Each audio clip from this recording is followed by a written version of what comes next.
Hello dear students, कैसे हो आप सब। आज हम करेंगे एक्सरसाइज 1.1। चैप्टर कौन सा है? 1 रियल नंबर्स। देखिए इस क्वेश्चन में करना क्या है, express each number as a product of its prime factor. Prime factor का रिलेशन है प्राइम नंबर से। क्या आपको पता है प्राइम नंबर क्या होते हैं? प्राइम नंबर्स जो होते हैं वो बहुत सारे स्टूडेंट्स को पता होगा कि प्राइम नंबर्स क्या होते हैं। मैं आपको बताती हूँ कि प्राइम नंबर्स क्या होते हैं। प्राइम नंबर्स ऐसे नंबर होते हैं जो खुद के टेबल में आते हैं और 1 के टेबल में आते हैं, जो अपने ही टेबल में आते हैं और 1 के टेबल में आते हैं, यानी कि अपने ही नंबर में और 1 के टेबल में।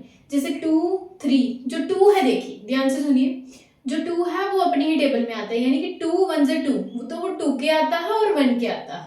वैसे ही और भी बहुत सारे नंबर्स हैं, मैं एग्जाम्पल से आपको बताती हूँ। देखिए 2, 3, ये देखिए 2 के टेबल में आता है और 1 के टेबल में आता है। ठीक है, ये खुद के 2 जो है खुद के टेबल में आता है और 1 के टेबल में, 3 के टेबल में और 1 के टेबल में, खुद के टेबल में आता है और 1 के टेबल में। फिर आ जाएगा 5, वैसे ही 7। देखिए 9 नहीं आएगा क्योंकि 9 जो है वो 3 के टेबल में भी आता है और 9 के टेबल में भी आता है, यानी कि खुद के टेबल में आता है और 1 के टेबल में। सिर्फ और सिर्फ क्या होना चाहिए, अपने टेबल में आनी चाहिए और 1 के टेबल में, यानी कि अपने नंबर में और 1 के नंबर में। वैसे ही इसलिए 9 जो है नहीं आएगा। 9 के बाद 10 भी नहीं आएगा। उसके बाद आएगा 11, 13, देखिए 15 भी नहीं आएगा, 17, उसके बाद 19, 21 नहीं आएगा, 20 भी नहीं आएगा। ओके, 20 क्यों नहीं आएगा? क्योंकि 20 और भी बहुत सारे टेबल्स में आता है, जैसे 5 के आता है, 4 के आता है और 2 के भी आता है और खुद के आता है, यानी कि खुद के टेबल में आता है, खुद के नंबर में आता है और 1 के टेबल में। सिर्फ और सिर्फ क्या होना चाहिए, खुद के टेबल में आनी चाहिए, यानी कि खुद के नंबर में, और 1 के टेबल में, यानी कि 1 के नंबर में। ठीक है, उसके बाद 23, 21 भी नहीं आएगा क्योंकि वो 7 के आता है, 3 के आता है, खुद के आता है और 1 के आता है। उसके बाद आ जाएगा 26 भी नहीं,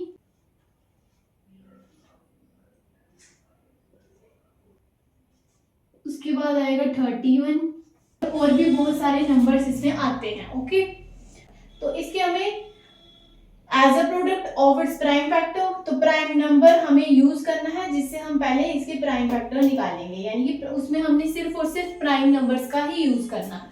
ठीक है, जिसको नहीं पता था ना उसको पता लग गया अब कि प्राइम नंबर क्या होते हैं। अब प्राइम नंबर का यूज करेंगे हम जब उसके फैक्टर्स बनाएंगे, तो उसको हम एज अ प्रोडक्ट लिखेंगे। एक्सप्रेस लिखा है ना, express each number as a product, तो हमारे प्राइम फैक्टर हो जाएंगे। ओके, 7429। ठीक है, ये नंबर किससे डिविजिबल होगा? ये आई थिंक थोड़े बड़े नंबर से डिविजिबल होगा। ठीक है, तो इसमें भी हमें क्या करना है, हमें प्राइम फैक्टराइजेशन निकालनी है इस वाले नंबर की। जैसे हमने इसमें करा वैसे ही हमें इसमें करना है। ठीक है, किस तरीके से करेंगे वो देखते हैं। 7429 ये थोड़े बड़े नंबर से डिविजिबल होगा। ओके, तो इसमें हम प्राइम फैक्टर तो मैंने पहले बता दिया आपको, प्राइम फैक्टर्स का रिलेशन है प्राइम नंबर से, क्योंकि जब हम प्राइम नंबर का यूज करेंगे उससे हम जब फैक्टर निकालेंगे तो हमारा वो प्राइम फैक्टर होंगे। ठीक है, जब हम प्राइम नंबर्स का यूज करेंगे उसके फैक्टर्स निकालेंगे, that is called prime factors, जो भी नंबर है उसके। ओके, तो ये किसके टेबल में आएगा? अभी ये ना तो 2 के आएगा क्योंकि लास्ट में ये नंबर तो नहीं है, 3 के भी नहीं आएगा, ये 9 के टेबल में नहीं आएगा, 9 के भी नहीं आएगा, 3 के भी नहीं आएगा, 4 के भी नहीं आ सकता, 5 के भी नहीं क्योंकि लास्ट में 05 तो है ही नहीं, 6 के भी नहीं आएगा, 7 के भी नहीं आएगा, 8 के भी नहीं आएगा, 9 के भी नहीं आ सकता, ये 10 के तो बिल्कुल भी नहीं, 10 के 0 लास्ट में 0 होता है तो 10 के टेबल में आता है, 11 के भी नहीं आ सकता, 12 के भी नहीं, ये तो 13 के भी नहीं आ सकता, 14 के भी नहीं, 16 के भी नहीं, 15 के भी नहीं, 17 के हो सकता आ जाए, तो 17 के टेबल में आएगा ये 437 में, मैंने करके देखा है डिवाइड, 437 पे आएगा।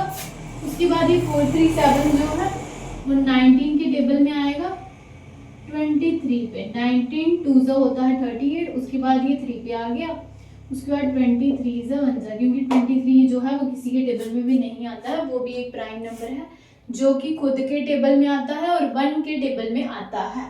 ओके, तो लास्ट में लिख देंगे प्राइम फैक्टराइजेशन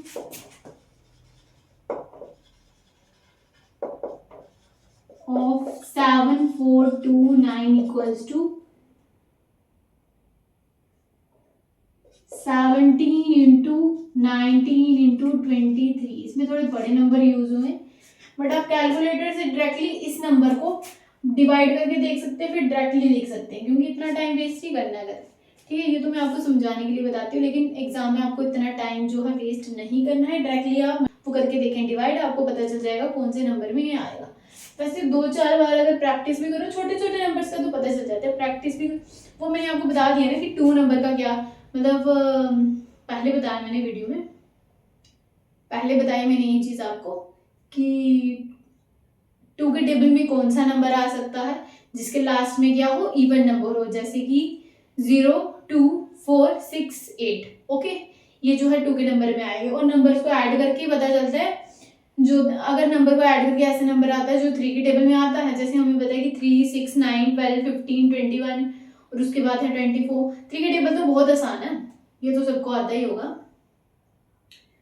तो नर्सरी के बच्चों को भी आता है, बहुत सारे उनको भी पता है कि 3 के टेबल क्या है, जबकि उनका सिलेबस में नहीं है 3 के टेबल। तो वैसे ही 5 के भी है कि लास्ट में अगर 50 आता है तो वो 5 के टेबल में आएगा। ये चीज़ हमें डायरेक्टली पता चल जाती है, फिर हमें कोई भी मल्टीप्लाई डिवाइड करने की जरूरत नहीं है।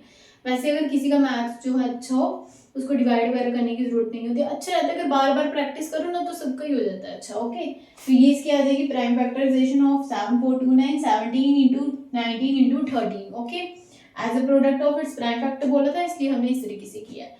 वैसे ही अगर 10 के टेबल में है तो वो लास्ट में अगर 0 आएगा, वो तो हमें पता है, वो तो बहुत आसान है। तो वो इस तरीके से हम कुछ चीज़ें अगर याद रखें तो जल्दी ये हो जाता है ना एग्जाम। तो ऐसा नहीं है कि एक ही क्वेश्चन करना होता है, और भी बहुत सारे क्वेश्चन जो है वो एग्जाम में हमें करने होते हैं। ओके।